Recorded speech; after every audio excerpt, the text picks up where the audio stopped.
Hey, it's Jordan here in South Bend, Indiana, and I think we're going to have an actual real discussion here, unlike the debate last night. I'm with Pastor Mario Sims, Derek Dieter, a longtime South Bend police officer, veteran of legal enforcement, Larry, who's also involved here in the church and homeless active. So you didn't watch the debate last night. I did. Quick recap. Pete Buttigieg defended doing fundraisers in wine caves with billionaires by saying he's not a millionaire. He said that he used his favorite line of Washington, Washington's leadership, Washington. He's talked about the false choices, said we can't have purity tests. Meanwhile, the last 3 days I've been here in South Bend, you had police officers on hot tape reenacting a scene from Django Unchained, glorifying the KKK. A homeless man just froze to death. The police department came out with a new body camera policy, but nobody knows what it is. This is kind of scandalous to me as an outsider, but to you all, this is just your average Monday, Tuesday, Wednesday? Unfortunately, it is. It's hard to convey with words the impact of Mayor Pete Buttigieg's 8 years have had here. As an activist for a long time, I've had a chance to see South Bend go through periods of transition. This mayor has been so different in the way he interacts with people. And I really shouldn't say interact, because unless you're in the in crowd, he won't interact with you. He just simply won't interact. And so he doesn't receive input from anyone outside of his circle. Even when it comes to issues with regard, the greatest thing that's so funny, sad, was the protests outside the police department, and you have these this angry crowd with a lot of black people, and they're saying, we want you to do something and investigate the situation, and if you got to do it if you want our vote. And he looks at him and says, but I don't want your vote. Like, at least you could come up with something better than I don't want your vote. He just seems to be tone deaf at best, not caring at worst. And so what we see, particularly our ministry is specifically deals with the homeless. And what we've just seen is a pattern of him being neglectful of care and concern of those who are needy. And when I talk about needy, I'm not just talking about black people. I mean, the black homeless are probably 30–40% of the homeless population.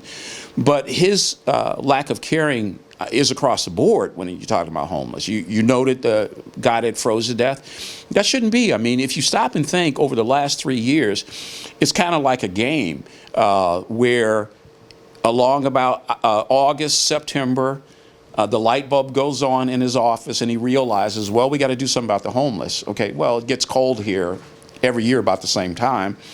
But he waits to August, September, and then so there's a debate of where the homeless are going to be housed in a weather amnesty. And the answer has always been to one of his cronies.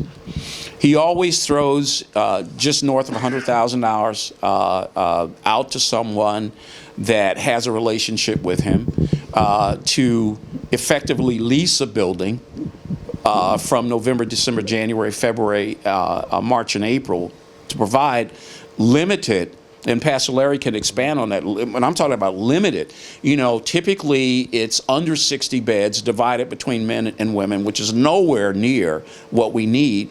But he's done, this is a Rhodes Scholar, and he's empowered homeless working groups. We sat a couple times in the homeless working group thinking that he would take our input. He's not interested. He does this to say we have a homeless problem, and then what he does is take that homeless problem and I'm going to give some money to a crony. And the crony then doesn't answer the homeless problem, which is why you had a man outside frozen to death. And that's been a pattern. Each year, if you look, there's money spent on renting a building. And then the next year, there's more money spent on renting another building. And the reality is that why didn't the city just plan on buying a building? Or you have the school corporation's building sitting over here vacant. The old school corporation, which is what, 3 or 4 floors, certainly has capacity to house people. That never came into play. This is it. He spends $28 million on the Howard Park skate rink. I mean, okay. And then when they open it, it's not open to the public. Okay. And then you park a $650,000 boombox to entertain the skaters. $650,000 could house a lot of homeless people. We made a proposal, Pastor Larry, I think you remember, we made a proposal to the city for under $600,000. This building is 50,000 square feet. We have a gym. We have a kitchen. Last year we fed between December 3rd and April 15th. We served 4,000 hot meals. We had on average 50 people a day coming in from Monday to Friday. We have the capability and also the expertise to solve the city's housing problem, homeless housing problem. They ignored it and in turn spent $600,000. This is interesting to me because the media nationally has kind of painted him, oh, this guy's a real intellectual. He's a Rhodes Scholar. He was a McKinsey consultant. He's very analytical, understands technology and analytics and blah, blah, blah, blah, blah. It doesn't seem like it's either intentionally disregarding certain things or doesn't thoroughly plan for things like amnesty for the homeless, or there's been huge traffic jams created by his Smart Streets initiative, things like that. It seems like there are deficiencies in his planning or, frankly, lack of concern to plan. You know, I don't question his education. I think that's wonderful. You know, that he's a Rhodes Scholar. He attended Harvard. I think that's great. But it doesn't translate into simple human caring. You know, I have a friend with Dr. E. Mike Jones, and you know Mike Jones. Dr. Jones is a tenured professor at Notre Dame who happens to be a neighbor of Mayor Buttigieg. And Mike summarizes his thoughts about the mayor by saying, you know, he was a kid who grew up sitting in the kitchen window during the summertime. He never connected with people. And you see this today. I mean, he certainly is intelligent, and I don't think anybody would question that. But it's an intelligence with, it's a high degree of intelligence with a low degree, if not a 0 degree, of simple human caring and concern. That's what we see happening. You know, he's been the only mayor, I think, anywhere that's angered the police department and the black community. How do you pull that off? Normally, you anger one or the other. But, you know, rank and file police officers, who we talk to, black and white, and Derek could go more into this, but, you know, these are men and women who put their life on the lines every day for all the citizen, and the mayor has succeeded in angering them. And Derek, you could tell your story. Veteran of the police force here, you ran for office, and frankly, were kind of pushed out and kind of went up against Buttigieg's, seems like, machine. Kind of talk about your experience with the mayor. Well, it just has to do, like the pastor was alluding to, of the type of things that have gone on. Again, I started on the police department as a cadet, which at the time was like a scholarship where they would pay for your college at Holy Cross Junior College at the time, and then you would work at the police department, became a sworn officer in '87 and retired in 2014.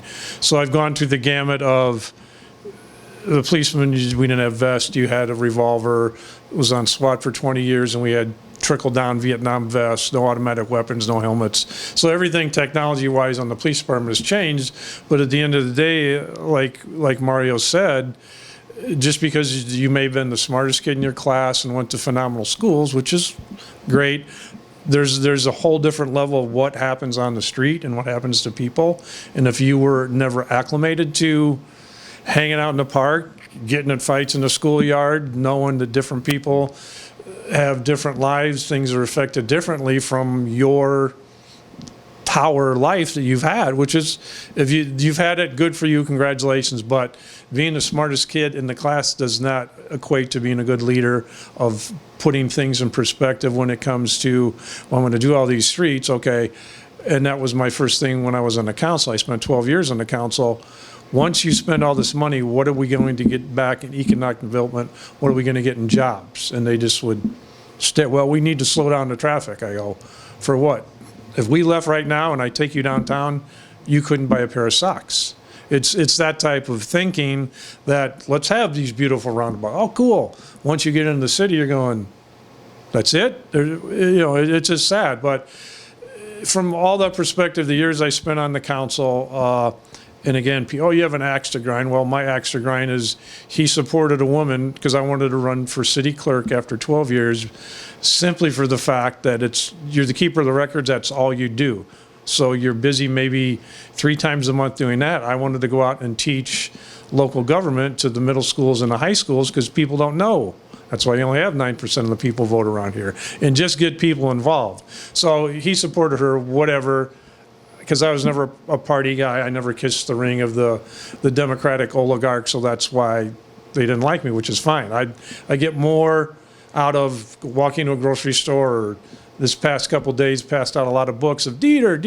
That to me means more than all this political bullshit that goes on. But like you have seen her the last couple days, it's either a disconnect or a blatant, arrogant disregard for, I don't really care what you all think, I'm doing it this way. I think it's a mixture. I would say it's more not understanding what life is about, not having calluses, or how am I going to get my kids to these nice schools, or boy, we can't take a vacation because I have to work overtime. That's real life, and that's what I'm about, doing stuff like that. But he had a homeless person, the little park right across the street, and I've got pictures somewhere.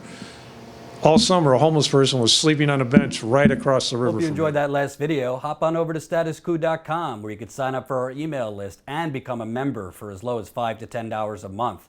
Membership is how we grow. That's statuscoup.com/join. And remember, join our email list so we can grow the revolution with you.